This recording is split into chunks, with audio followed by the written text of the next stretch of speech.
বলছে classification of the directive principle. Classification of the directive প্রিন্সিপালগুলো বিভিন্ন ধরনের মতাদর্শ নিয়ে তৈরি। কি কি না, এক নম্বর হচ্ছে সোশ্যালিস্টিক প্রিন্সিপাল, অর্থাৎ যে সাম্যবাদ বা যে কমিউনিস্টিক যে অ্যাপ্রোচ, ঠিক আছে, তো সেইটা হচ্ছে এখানে ডিপিএসপিতে রয়েছে। সাম্যবাদ বা কমিউনিস্টিক যে ভাবধারা সেইটা ডিপিএসপিতে রয়েছে। 2 নম্বর গান্ধিয়ান প্রিন্সিপাল রয়েছে, গান্ধিয়ান যে মানবতাবাদ সেইটা এখানে রয়েছে, এবং লিবারাল ইন্টালেকচুয়াল আধুনিক যে চিন্তাধারা সেটাও ডিপিএসপিতে রয়েছে। তাহলে 3 ব্রড ক্যাটাগরিজে বিভক্ত করা যায়। একটা সোশ্যালিস্টিক প্রিন্সিপাল, মানে এটাকে সমাজবাদ বা সাম্যবাদ বা কমিউনিস্টিক অ্যাপ্রোচ বলা হয়। 2 number Gandhian approach. 3 number liberal intellectual approach. Socialistic principle কি বলেছে? দিস প্রিন্সিপাল অর্থাৎ সাম্যবাদ বা কমিউনিস্টিক প্যাটার্ন, তার মূল উদ্দেশ্য হচ্ছে ওয়েলফেয়ার অফ স্টেট, অর্থাৎ স্টেটটাকে তুলে ধরা, ওয়েলফেয়ার অফ স্টেটের যারা প্রজা রয়েছে তাদের কল্যাণ করা, এটাই হচ্ছে সাম্যবাদ বা সমাজবাদীদের একটা মূল উদ্দেশ্য। তো 1 নম্বর ইকুয়ালিটি বজায় রাখা। কি কি equality? Social equality, economic equality, political equality. তো তাহলে 38 নম্বর ধারায় যে বলা হয়েছে 3 ধরনের ইকুয়ালিটির কথা, social equality, economic equality and judicial equality. তো সেটা কিন্তু আর্টিকেল নাম্বার 38-এর মধ্যে পড়ছে। সেইটা আর্টিকেল নাম্বার 38-এর মধ্যে পড়ছে। তাহলে আর্টিকেল নাম্বার 38 এটা কি?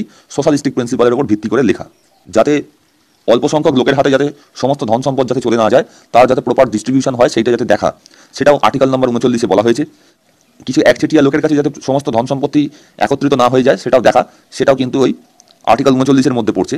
এছাড়াও equal pay for equal work, prevention of the health, preservation of health of workers, public হেলথটাকে বজায় রাখা এবং শ্রমিকদের স্বাস্থ্যের উন্নতি ঘটানো, এইটাও কিন্তু 39 নম্বর আর্টিকেলে বলা হয়েছে। আচ্ছা, opportunity promote the equal justice to free and legal aid to the poor, to promote the equal justice to provide the free legal aid to the poor, এটা আর্টিকেল নাম্বার 39-এর এ। তো এই যে 38 এবং 39-এর এ, যে 39 এবং 39-এর এ, এই 3টে আর্টিকেলে যে ভারত যে একটা কল্যাণকামী রাষ্ট্র, এবং এই কল্যাণকামী রাষ্ট্রের যে ওয়েলফেয়ার অফ স্টেট, এইটা এসছে কিন্তু সাম্যবাদী দেশ থেকে, সমাজবাদ যারা কমিউনিস্টিক অ্যাপ্রোচে যারা বিশ্বাস করে, সোশ্যালিস্টিক অ্যাপ্রোচে যারা বিশ্বাস করে সেখান থেকে, এবং সেই অনুযায়ী কিন্তু এগুলো লেখা হয়েছে। এছাড়াও আর্টিকেল নাম্বার 41-এ কি বলা হয়েছে? To secure the right to work.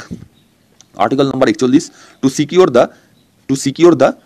Right to work, রাইটটা 42 নম্বর আর্টিকেল, এটাও কিন্তু সোশ্যালিস্টিক অ্যাপ্রোচে লেখা, সোশ্যালিস্টিক প্রিন্সিপাল অনুযায়ী লেখা।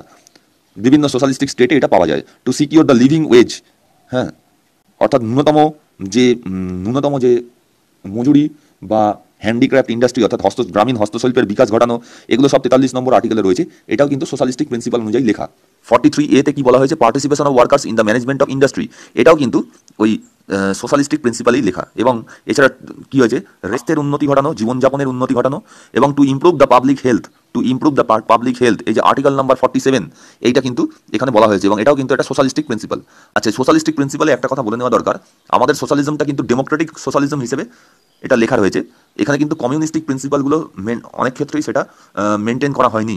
বলা যেতে পারে যে আমাদের যে সোশ্যালিস্টিক প্রিন্সিপালটা সেটা কিন্তু অনেকটা হেভিলি লিঙ্ক টু দ্য মানে গান্ধিয়ান সোশ্যালিজমের উপর ভিত্তি করে লেখা। সেটা কিন্তু মার্ক্সবাদ বা ওই কমিউনিস্টিক একদম কোর কমিউনিস্টিক প্যাটার্ন অনুযায়ী লেখা নয়। এটা জেনে আমাদের যে সোশ্যালিস্টিক অ্যাপ্রোচগুলো রয়েছে সেগুলো কিন্তু গান্ধিয়ান প্রিন্সিপাল অনুযায়ী করা, মানে গান্ধিয়ান সোশ্যালিজম অনুযায়ী করা, সেগুলো কিন্তু মার্ক্স বা এঙ্গেলসের ওই একদম কোর কমিউনিস্টিক প্যাটার্নে এগুলো নয়। এটা আমরা একটা গণতান্ত্রিক সোশ্যালিস্ট হিসেবে এটা রূপান্তরিত হয়েছি, কমিউনিস্ট হিসেবে নয়, ডেমোক্রেটিক সোশ্যালিস্ট হিসেবে আমাদেরকে ইন্ডিয়াকে পরিণত করা, এটাই হচ্ছে এর উদ্দেশ্য। আচ্ছা, গান্ধিয়ান প্রিন্সিপাল, হ্যাঁ, এটা গান্ধিয়ান যে সোশ্যালিজম তার উপরে এটা তৈরি।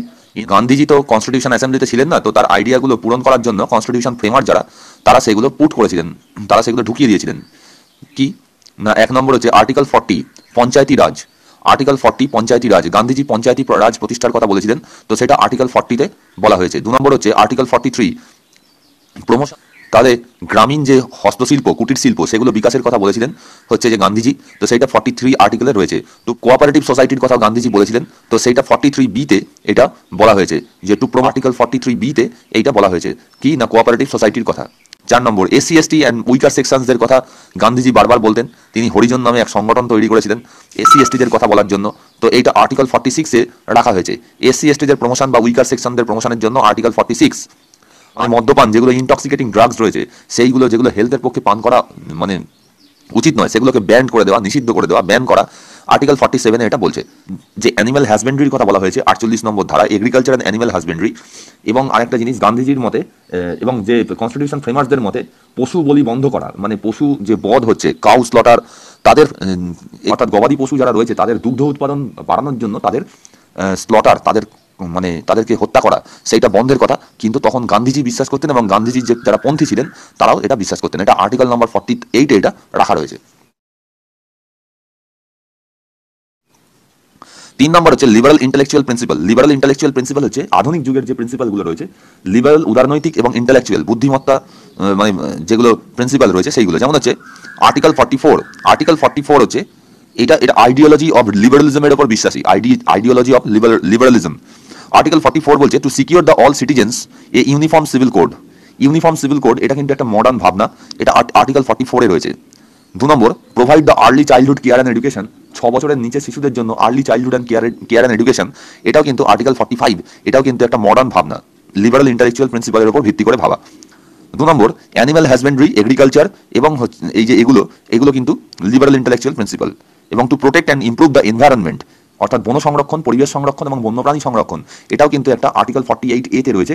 এটাও একটা লিবারাল ভাবনা, লিবারাল আইডিওলজি থেকে এটা নেওয়া হয়েছে। To improve the environment, safeguard forest and wildlife. 49 number ধারায় বলা হয়েছে যে protect the monuments, places, objects, artistic আর হিস্টোরিক ইন্টারেস্ট, সেগুলো কিন্তু ন্যাশনাল ইম্পর্টেন্স হিসেবে ঘোষণা করা, এটা আর্টিকেল 49 এটা বলা হয়েছে। Article 49 to separate judiciary from executive. Article number 50 to separate judiciary from executive, এটা আর্টিকেল নাম্বার 50। এবং তারপরে সব শেষে হচ্ছে যে তো এই যে বিশ্ব শান্তির কথা বলা হয়েছে, তো এটা আর্টিকেল 51, এটাও কিন্তু উদারনৈতিক মতবাদের মধ্যেই পড়ে। টু নন জাস্টিসিয়েবল এটা বলা হয়েছে। 38, 39 মোটামুটি প্রথমের দিকে যেগুলো রয়েছে, 40 না 41, 42, 43, এইগুলো মোটামুটি হচ্ছে সোশ্যালিস্টিক প্রিন্সিপাল। মাঝামাঝি যেগুলো রয়েছে 40 নম্বর, 43 নম্বর, 45, 47, এগুলো এরকম যেগুলো মাঝামাঝি সেগুলো গান্ধীয়ান প্রিন্সিপাল। এবং লাস্টের দিকটা মূলত লিবারাল প্রিন্সিপাল, যদিও এর মাঝে মাঝে অনেক এক্সেপশন আছে, তবুও ওই প্রথম দিকটা সোশ্যালিস্টিক, মাঝামাঝিটা গান্ধীয়ান প্রিন্সিপাল এবং শেষের দিকটা লিবারাল ইন্টেলেকচুয়াল প্রিন্সিপাল। আচ্ছা, যদি বলা হয় যে কোন প্রিন্সিপালটা খুব এফেক্টিভ ডিপিএসপিতে, স্যার সেটা বলতে হবে যে ইন্ডিয়ান যে ডিপিএসপি সেটা কিন্তু Indian constitution is heavily lean to the Gandhian principle. Heavily lean to the Gandhian principle, অত্যধিকভাবে গান্ধীয়ান প্রিন্সিপালের দিকে ঝুঁকে রয়েছে।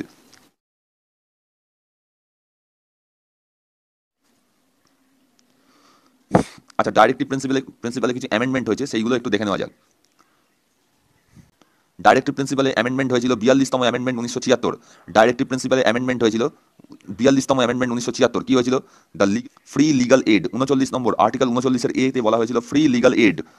আর্টিকেল 39 এ ফ্রি লিগাল এড সেটা কি জিনিস না, অনেক সময় যে দরিদ্র মানুষরা তারা অনেক সময় উকিলের খরচা মেটাতে পারে না, তারা কেস করতে পারে না উকিলের অভাবে, তো তাদের জন্য দেশ ব্যবস্থা করে দেয় যে ফ্রি লিগাল এডের, অর্থাৎ বিনা পয়সায় সেখানে অবৈতনিকভাবে উকিল তাদের মানে তারা রাখতে পারেন। ঠিক আছে, 39 এফে বলছে যে পাবলিক হেলথটাকে বজায় রাখতে হবে। 39 এফ পাবলিক হেলথটাকে বজায় রাখতে হবে এবং শিশু ও নারীরা যাতে এক্সপ্লয়টেশনের হাত থেকে যাতে বেঁচে থাকে, অর্থাৎ তাদের নিয়ে যেন এক্সপ্লয়েট না করা হয়, তাদের যেন বিভিন্ন রকমভাবে খারাপ কাজে ব্যবহার না করা হয়। অনেক দেশে যেমন করা হয়ে থাকে নারী এবং শিশুদের নিয়ে, বিশেষ করে তাদেরকে বেঁচে দেওয়া, তাদেরকে দাস হিসেবে ব্যবহার করা বা এইসব ব্যাপার, তো এইগুলো যাতে না হয় সেইটা রক্ষা করা। তো 39 এফে বলছে যে পাবলিক হেলথটাকে বজায় রাখা এবং হচ্ছে যে শিশু এবং নারীদের তাদের এক্সপ্লয়েট না করা, তারা যেন এক্সপ্লয়টেশন না হয় সেইটা দেখা। ঠিক আছে, অর্থাৎ তাদের আর্টিকেল 43 বলছে to secure the participation of workers in the management, অর্থাৎ শ্রমিকরা যাতে ম্যানেজমেন্টে পার্টিসিপেট করতে পারে সেইটার ব্যাপারে আইন আনা হয়েছিল। 43A হচ্ছে যে to secure the participation of workers in the management. ঠিক আছে, 48 হচ্ছে যে the protection of environment and safeguard of forestry in the country.